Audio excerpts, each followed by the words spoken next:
여러분 안녕하세요. 지금 이 영상이 3부작으로 제작이 되어 있는 영상인데 시청 전에 1편과 2편을 시청하고 보시면 더 재밌으실 겁니다. 제가 마세라티 기블리를 약 3개월 정도 타다가 드디어 꼭 한번 타보고 싶었던 똥차 가고 벤츠 온다는 그 벤츠를 구매를 했어요. 자, 오늘도 영상을 보시면서 설명을 드릴 건데 E클래스 W213에 저는 개인적으로 연비 좋은 디젤을 좋아하는데 220D의 아방가르드 모델을 탔습니다. 이 벤츠의 로고가 본네트 위에 이렇게 달려있으면 익스클루시브고 그릴 안쪽에 있으면 아방가르드인데 그러니까 제가 살 당시에 엠블럼이 위에 있다면 너무 아파차 같은 느낌이 더 들었기 때문에 아방가르드 모델이 조금 더 세련됐다고 생각을 했는데 다시 시간을 돌려서 차량을 구매한다고 하면 돈을 조금 더 주더라도 옵션 더 있는 익스클루시브로 사시는 게 맞다고 생각을 합니다. 이 차량도 보시면 실내가 브라운 시트가 되어 있는데 제가 항상 브라운을 고집하는 이유는 차량을 탈 때도 예쁘지만 팔 때도 굉장히 선호하는 컬러이기 때문에 흰색의 브라운 조합은 정말 완벽한 조합인 것 같아요. 100만원 정도 들여서 시트가 달라진다? 저는 무조건 100만원 더 쓸 의향이 있습니다. 외관만 놓고 따진다면 저는 개인적으로 BMW보다는 벤츠가 더 예쁘다고 생각을 하고요. 실내만 놓고 따진다고 하더라도 저는 BM보다 벤츠가 조금 더 세련됐다고 생각을 하는데 그럼에도 불구하고 제가 BMW를 다시 사고 싶은 이유는 디자인에서는 뭐 점수 차이가 그렇게 크지 않는데 옵션 면에서는 벤츠보다 BM이 너무 압도적으로 좋았기 때문에 벤츠와 BMW 중에 뭘 살 거냐고 물어본다면 저는 뒤도 안 돌아보고 BMW입니다. 그리고 운전의 재미를 좀 놓고 보자면 BMW를 타고 다닐 때에는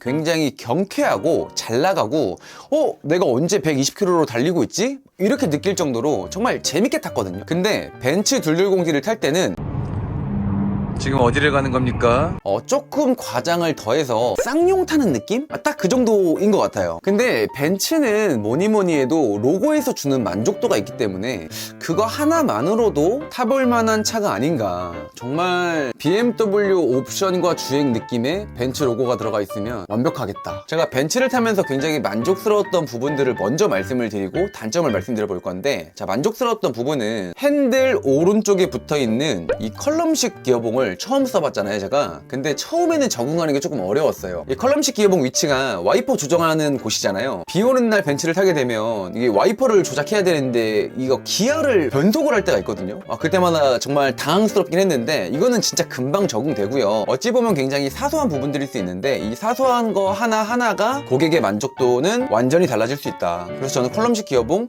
정말 좋다고 생각을 하고요. 시트 조절이 도어 몰딩에 이런 식으로 달려있는데 이것도 처음에는 굉장히 어색할 수 있는 부분입니다. 하지만 이용하다 보면 벤츠처럼 편한 차량이 있을까? 라는 생각이 들 정도로 정말 만족도가 높았고요. 특히나 이 오른쪽의 R 버튼, 이게 오른쪽 조수석을 조절할 수 있는 버튼이거든요. 이걸 누른 뒤에 시트를 조절하면 옆에 있는 사람의 시트를 제가 조정할 수 있기 때문에 이런 사소한 부분 하나하나가 크게 다가왔던 것 같아요. 그리고 뒷좌석 같은 경우도 BMW보다는 벤츠 뒷좌석이 조금 더 편하고요. 실내를 봤을 때 BMW 5 시리즈의 실내는 좀 약간 남성적이고 예쁘고 이 정도 생각이 든다면 벤츠의 실내는 이거 제 기준이에요, 제 기준. 조금 세련됐다라는 느낌을 저는 받았거든요.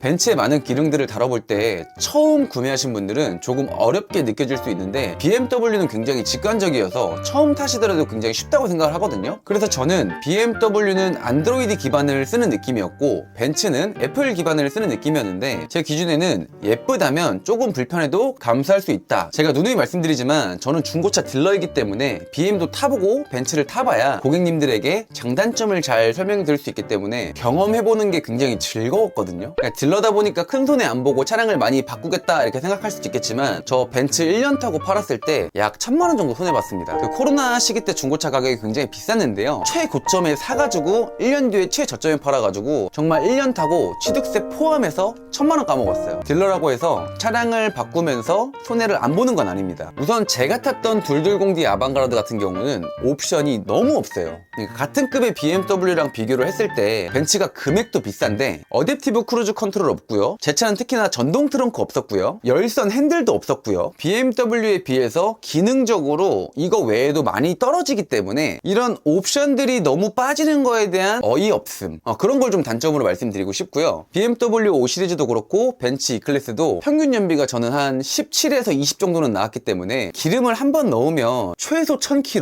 그러니까 한 달에 기름을 2번 정도 넣으면 정말 충분했던 것 같아요. 그래서 제가 이 차량을 4천만 원에 살 때 현금 2천, 할부 2천 이렇게 계산을 해가지고 구매를 했는데 할부를 2천만 원을 쓰면 5년 기준 한 달에 40만 원 정도가 나와요. 근데 제가 벤츠를 잘 타고 다니다가 결혼도 했고 결혼한 이후 1년 뒤에 이제 아이가 생겼는데 아이에게 조금 넓은 집에서 살게 해주고 싶어가지고 할부금 나가는 걸 좀 줄이려고 이 벤츠를 판매를 했습니다. 어쨌거나 할부금 낼 돈으로 조금 더 적금을 들어가지고 이사를 먼저 갈 생각으로 이제 벤츠를 팔고 제가 그 다음으로 타게 된 차량이 대우의 라세티 프리미엄 디젤 차량입니다.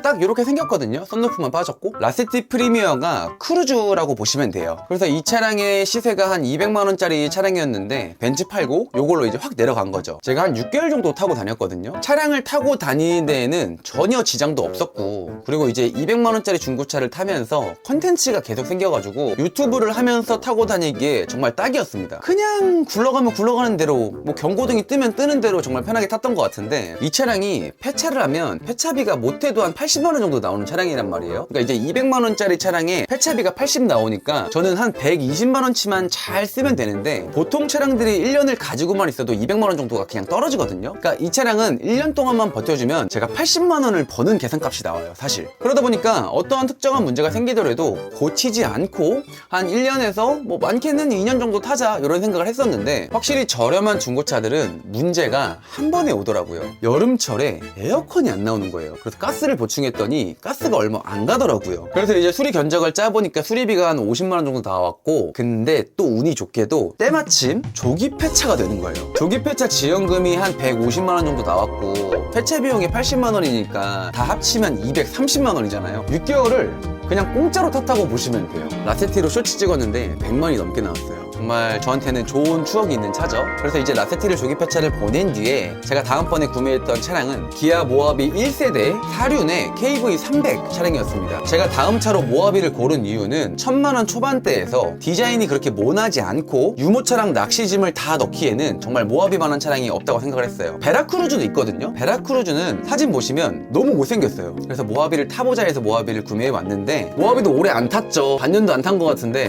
모하비의 승차감이 정말 쾅쾅 찍는 승차감에다가 어딜 가더라도 그 노면을 다 읽기 때문에 주행할 때마다 그 주행 스트레스가 너무 심해지는 거예요. 가뜩이나 기존에 승용차로 쭉 타다가 모하비를 타니까 그게 더 심하게 느껴지더라고요. 저희 와이프는 모하비 탈 때 그렇게 스트레스 안 받았거든요. 더군다나 저는 27살에 허리 디스크 수술을 한번 했기 때문에 허리가 아프면 다리 저리는 현상이 있거든요. 근데 모하비를 타면서 다리가 조금 저려지는 느낌을 받아서 또다시 허리가 아파진다면 이건 완벽한 손해라고 생각을 해서 모하비를 최대한 빨리 팔려고 노력을 했고 어쨌든 제가 여태까지 타봤던 차량 중에 승차감이 가장 안 좋았다. 근데 사실 모하비는 굉장히 인기 있는 베스트셀러거든요. 아무리 인기 많은 차라도 저랑 안 맞으면 어쩔 수 없다고 느꼈습니다. 그러니까 제 영상을 보다 보면 모하비에 대한 불만족스러운 내용들을 많이 담은 적이 있는데 그 영상을 보시고도 저한테 와서 모하비 많이들 사가시거든요. 아무래도 제가 타봤기 때문에 모하비에 대한 뭐 고질병이라든지 검수할 때 유심히 봐야 되는 부분이라든지 그런 거를 잘 알기 때문에 모하비를 구매하고 싶으신 분들은 저한테 상담 받아보시면 잘해드릴 자신 있고요. 모하비에서 가장 만족스러웠던 부분만 딱 말씀드리고 넘어갈게요. 3000cc 6기통에서 오는 그 엑셀을 밟았을 때 쫙 치고 나가는 그 힘이 정말 재밌습니다. 힘이 남아 도는구나 그런 느낌이 있거든요. 속도가 그냥 주주주주주 하고 나가요. 타본 사람들은 공감하실 거예요. 그리고 트렁크가 진짜 넓어요. 모하비를 팔 때 모하비를 구매해 가시는 분이 타고 있던 차량을 제가 그대로 그냥 제가 구매를 해왔는데요. 그 차량은 바로 기아의 스포티지 R 2010년식의 15만 킬로 탄 차량을 구매해 왔어요. 현재 지금 제가 타고 있는 차량인데 제가 구매해온 금액대는 400만원 초중이고요. 중고차 매물로 보더라도 금액이 한 500 초중 정도 될 것 같아요. 근데 제가 이 스포티지 R을 상태도 안 보고 구매를 해왔는데 왜 상태도 안 보고 구매를 해왔냐면 스포티지 R은 수출을 보내고 싶을 때 언제든지 보낼 수 있는 차량이에요. 근데 그 수출가가 못해도 400 초중반이 무조건 나오기 때문에, 그러니까 취득세를 내고 얼만큼 운행을 하더라도 언제든지 사온 가격에 다시 팔 수 있어요. 그래서 그냥 사왔죠. 당장 제가 탈 차가 없으니까 영업도 해야 되고. 현재 타고 있는 스포티지 R에 문제점도 굉장히 지금 많은데 몇 가지 말씀을 드려보자면, 잡소리가 계속 올라오고, 그리고 미션이 조금씩 뭐 찐빠가 난다고 하죠. 미션에 덜컥거림도 있고, 엔진에서 경운기 소리가 좀 많이 나요. 막 달달달달달 이럽니다. 근데 저는 이제 2010년식에다가 주행 키로수도 한 15분 정도 됐기 때문에 뭐 차가 이 정도면 됐지 라고 이제 좀 편안하게 생각하고 이제 영업용으로 타니까 저는 괜찮은데, 그리고 한 가지 말씀드리고 싶은 건, 중고차 연식이 2012년식 아래의 중고차를 구매하시는 분들은 대부분 시세가 500만원 아래일 텐데요. 500만원짜리 중고차들의 특징이 뭐냐면 외판이 그렇게 깨끗하지 못하다는 점이에요. 그래서 저한테 저렴한 중고차를 구매하러 오시는 분들은 사진으로만 보다가 실매물을 보시는 거기 때문에 굉장히 실망하시는 분들도 있고, 반대로 300만원짜리 차가 뭐 외판 이 정도면은 괜찮은 거 아니야? 이렇게 좀 쿨하게 생각하시는 분들도 있는데, 이거는 고객 성향에 따라서 내용이 완전히 달라지기 때문에 여러분들이 500 미만 중고차를 사러 오실 때에는 마음을 정말 많이 내려놓고, 문제가 생기더라도 차가 뭐 굴러만 가면 됐지, 약간 그 정도 마음을 먹고 오셔야 마음 편하게 타고 다니시지 않을까. 특히나 200~300만원짜리 중고차들의 특징이 뭐냐면, 가지고 계시던 차주분들이 폐차하기는 아깝고 더 타자니 신차나 뭐 다른 차 타고 싶고 이러신 분들이 판매한 차량들이 상품화 약간만 거쳐서 200~300대의 매물이 나오는 건데, 시장에 대해서 조금만 생각을 해보시면 어느 정도 수준의 차량인지 여러분들도 아실 수 있습니다. 제 영상 1편, 2편, 3편 다 봐주신 분들은 정말 평생 건강하고 행복하게 지내실 것 같아요. 영상 시청해주셔서 감사합니다.